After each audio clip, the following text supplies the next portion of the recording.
New York Post reports Florida yanks $2 billion from woke Blackrock over social engineering project. Crazy. Florida said Thursday that it has begun to divest $2 billion in funds overseen by Blackrock, a sharp rebuke of the giant asset manager's investing policies under CEO Larry Fink that right-leaning critics have blasted as woke capitalism. The divestment under DeSantis, the largest of its kind by an individual state, is the latest sign of mounting unrest among Republican policymakers over so-called ESG. What do you guys think? DeSantis is running?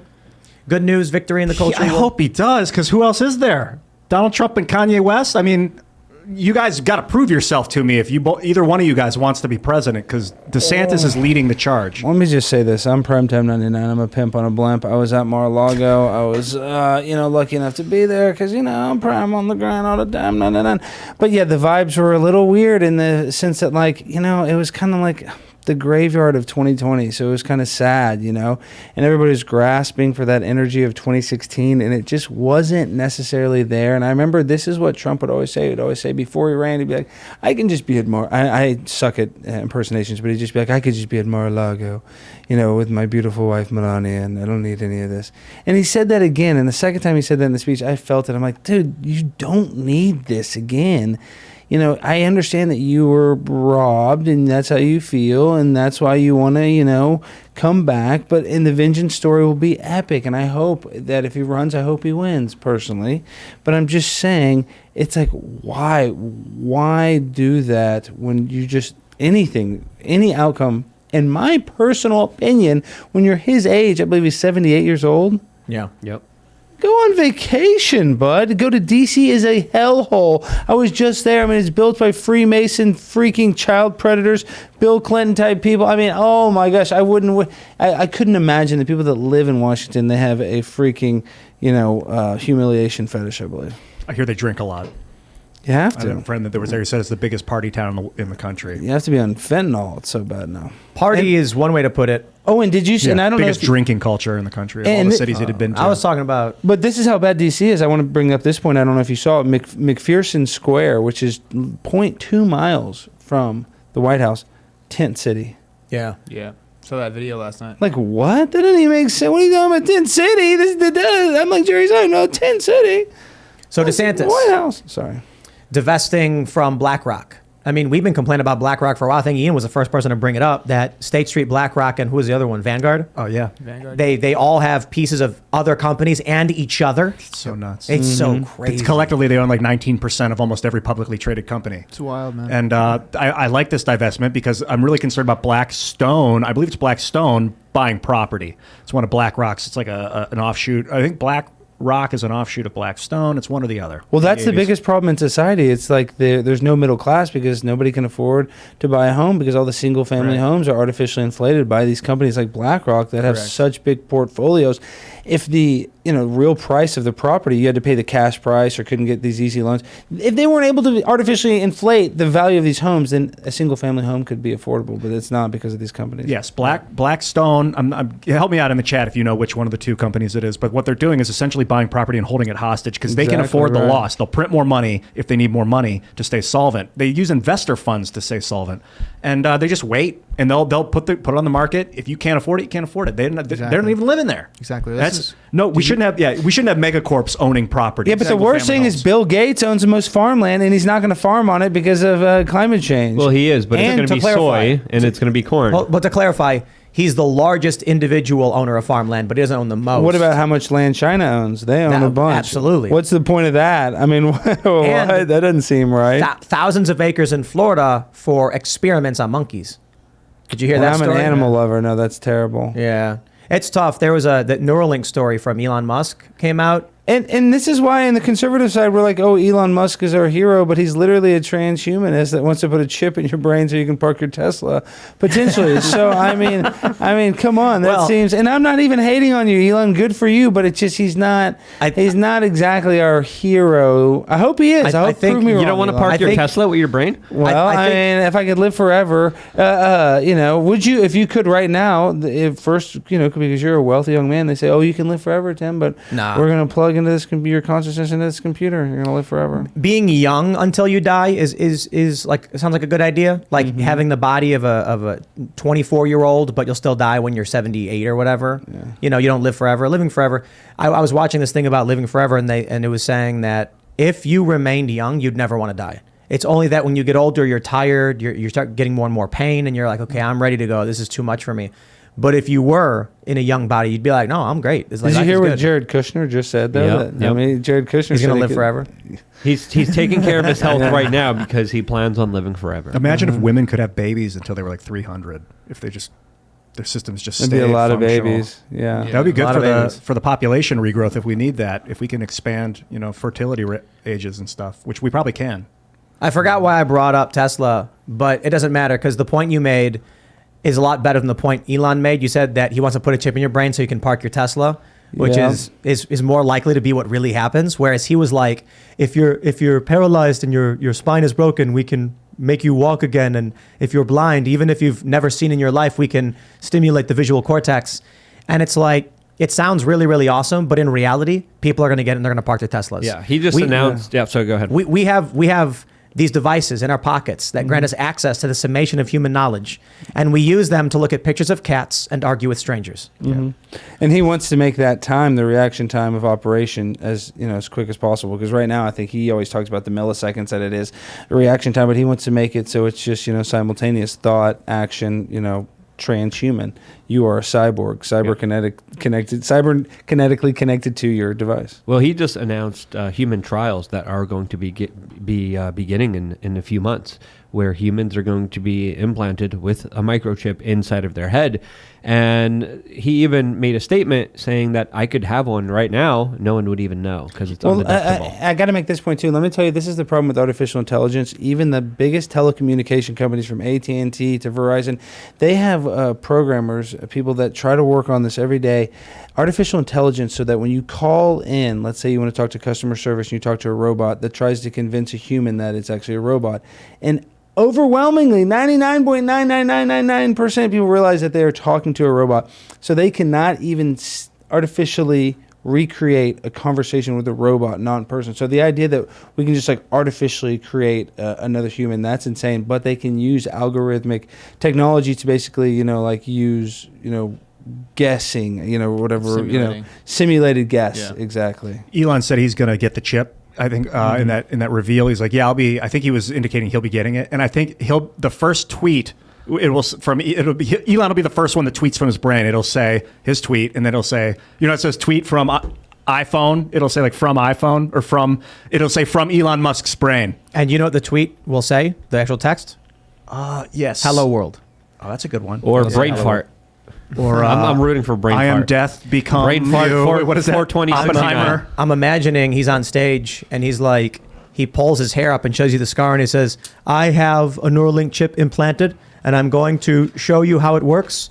I have here my phone, it's connected, and then he's going to collapse. The lights start to dim and he's like, I am alive again. It's like, oh no. I was just saying it was going to singe his brain and then he was going to collapse. Dude's going to be tweeting from his brain. Look, man, I got self-driving Tesla, and it makes terrible mistakes. I wouldn't take a brain chip. Maybe in 20 years. But even then, I don't even know about that. I don't want it. I would never take it. Tell me this, another selfish plug. So I have a show coming out at the beginning of the year on The Blaze, and the set is going to be a blimp. So sorry, Tim, that this is relevant. And so I was thinking about calling it the mother blimp and saying that my mom's consciousness before she died was transferred to a computer and that she actually runs the blimp, and then I'm going to talk to my dead mom on the show. Is that too much? a little bit. I like it a little bit. Yeah. A little much. Yeah. The spirit is available. Are you going to have a voice, of course, a speaker talking voice. to you? Yes, of course. Is it going to be a voice a robotic, type voice? Yeah. Is that too much? Is that? Yeah. I mean, I'm definitely watching. Sounds funny. Man. Okay, good. Amazon's attempting to do that, to capture people. Duh, you can live with your grandmother forever. Gigi, you see Gigi forever at a computer simulation. Yeah, duh. Would you They want to do this. Would I do it? No, I mean, it's like buying a picture frame of your mom you can look at, like a digital picture frame. Like I'm saying, they want to make a VR where you have some sort of spirit. I don't know. I mean, it would feel weird, but it's like a sex doll or something. I wouldn't buy that, never have sex with that. So, would you do BrainLink, neural net? Would I do that Are you interested personally? in it? No, I would not. No, I think that's like, and I'm not even some super religious person, but that's like the transhumanist satanic thing. Now, as soon as you do that, you die. I feel like Just because. Oh, we're gonna say. Well, I just think that's like the last. Come on, we are humans that have souls. You know, we're not like, you know, we're a soul that has a body. We're not a thumb that just happens to have a soul. We're a soul that happens to have a thumb, if that makes sense. So I get it. We have some important thing inside of us. So as soon as we like neural connect it, we tap into it, we lose it, I feel like. So that's why it's important that we do die. And that's why I'm almost starting to believe in almost reincarnation.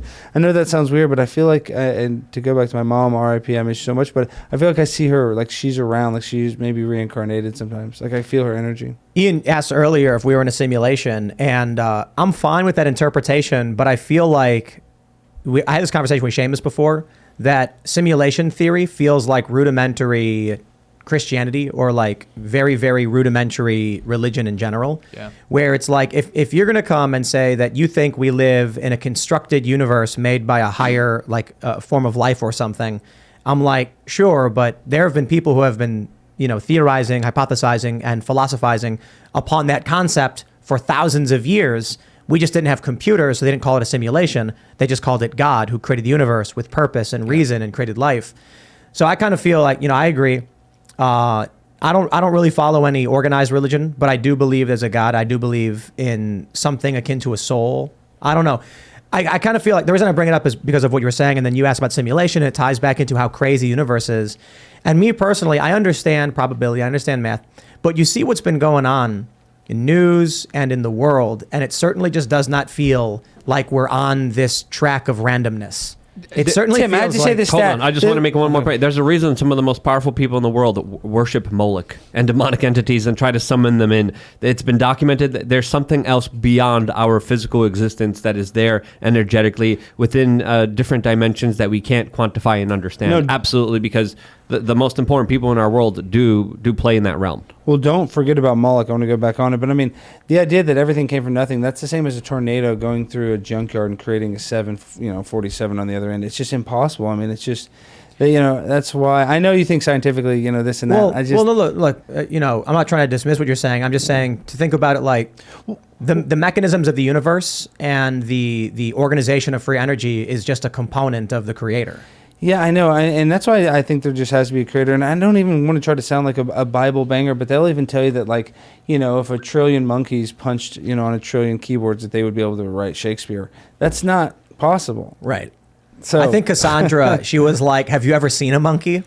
She's like, they'll just poop all over everything. Yeah, I mean, come on. So Yeah, I think it is possible in the definition of the word, but that doesn't dismiss that there could be something creating the order that we notice. you think it's possible that even if a trillion monkeys were hitting a trillion at a trillion times a trillion seconds, you do think that they could accidentally hit it and recreate Shakespeare? Technically, hold on. technically. A trillion is a lot of That's what I'm monkeys, saying. you know I'm what saying I a mean? trillion. You guys actually think that a monkey hitting a keyboard would, even with an infinite amount of times, I know in my head, even with an infinity, loop-de-loop, they would never. No, write I Shakespeare. disagree. You and I, a million Tim Pools times a trillion, could never recreate Shakespeare. I disagree. Trillion times. Infinity, a trillion maybe, but infinity no, because basically what you're saying is that with an infinite number of monkeys, it's completely limitless, the iterations of which they're smashing the keyboard. That's what they're going to tell you mathematically, yes. Yeah, that's the caveat. But the likelihood is so close to zero, like it's 0.0000000000001. Which I agree with. But the You know, real, goes on and on. But the logical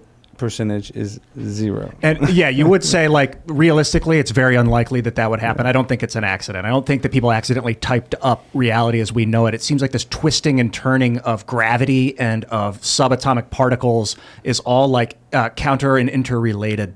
And when you look at the cosmic microwave background radiation from the Big Bang, this web of energy that's fluxing through planetoids, beating our hearts, It could be an accident. It could be and an that accident. cosmic radiation, that always Planetoids. and that shows us as the center of the universe, and that's why I do believe we are the center. But listen, this is what I'm just saying.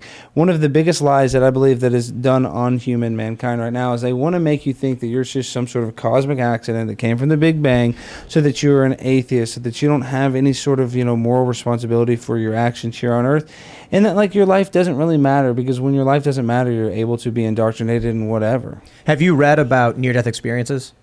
Yeah, I'm pretty familiar with it. Yeah, I read a book where it was just like they went around asking different people, and they found the overwhelming majority experienced very, very similar things in very different circumstances. Like they experienced a giant ball of warmth and love and this feeling of being pulled towards it. And then there were other people who described things that were like seemingly random or nonsensical. Mm-hmm. And so they were like, it seems like 80% of the stories are very, very similar. Whether they were in a hospital, whether they were in the street, whether they were in a car accident, the overwhelming majority experienced something very, very similar, described it in a very, very similar way. That there was this like bright light ball of energy before them that they were being drawn towards that felt like warmth and love. It's the sun. What's up? It's magnetic. Yo, we live in a magnetic universe, and our souls are magnetically derived pieces of energy. And the sun is yanking us towards it, and our bodies are anchoring it to the earth, our bones. But when your bones aren't anchoring it anymore, man, your soul's free to roam. Thanks for watching this clip from the Timcast IRL podcast. Hang out with us live Monday through Friday at 8 p.m. and become a member over at timcast.com for uncensored, members-only shows exclusive. Thanks for hanging out, and we'll see you all next time.